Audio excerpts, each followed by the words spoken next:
Hop. Voilà, je crois qu'on l'a. Je crois qu'on l'a. Attention. Oh. Oh. Bravo, Et voilà. bravo. Il est à l'envers. Il est très lourd parce qu'il est rempli de terre. Jacques Perrot est habité par une insatiable soif de découverte. Et tant qu'il restera des choses à découvrir, il continuera de fouiller. Chaque été, avec une équipe d'étudiants, le professeur au Centre d'études classiques de l'Université de Montréal se rend au nord de la Grèce, sur le site d'Argylos, pour 6 semaines intensives de fouilles archéologiques.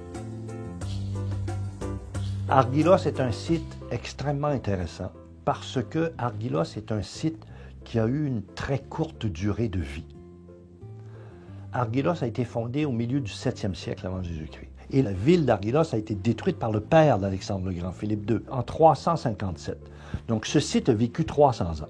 Et puis ça n'a jamais été réoccupé. Par conséquent, ce qu'on trouve à Argylos, c'est des bâtiments qui remontent au 7e, au 6e siècle avant Jésus-Christ, qui sont conservés dans un état exceptionnel. C'est 2600 ans, ça, qui sont conservés encore sur une hauteur de 4 mètres. Eh bien, prenez les livres que vous voulez en archéologie, en histoire, vous n'en trouverez pas beaucoup, parce qu'il y en a très peu. Donc, c'est une région qui est extrêmement riche. Et les étudiants, on les prend à A et puis on les mène jusqu'à Z. Et c'est une expérience extrêmement intéressante et riche pour eux. Ils ont donc appris beaucoup de choses. Les plus avancés travaillaient sur une catégorie très précise de céramique. Les autres, eh ben, on leur faisait faire un autre type de travail, mais là aussi, c'est très, très formateur. On a trouvé des choses extraordinaires. On a trouvé une marmite gigantesque. C'était le restaurant du coin parce que la quantité de litres de soupe qu'on pouvait faire bouillir dans cette marmite est assez étonnante. Ça fait 2 ans qu'on fouille un bâtiment extrêmement intéressant. C'est un grand portique qui est composé de boutiques, de magasins. Et c'est un des plus anciens, en tous les cas du nord de la Grèce, c'est sûr. Ce portique, qui remonte probablement au 6e siècle, eh bien, en Grèce, moi, j'en ai trouvé, je pense qu'il y en a 3 autres sur toute la Grèce.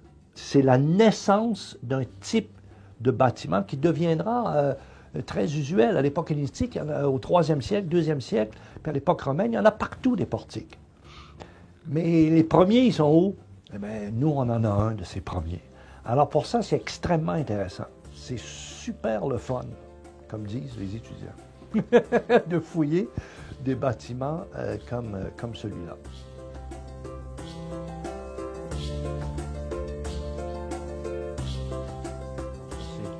C'est plus récent.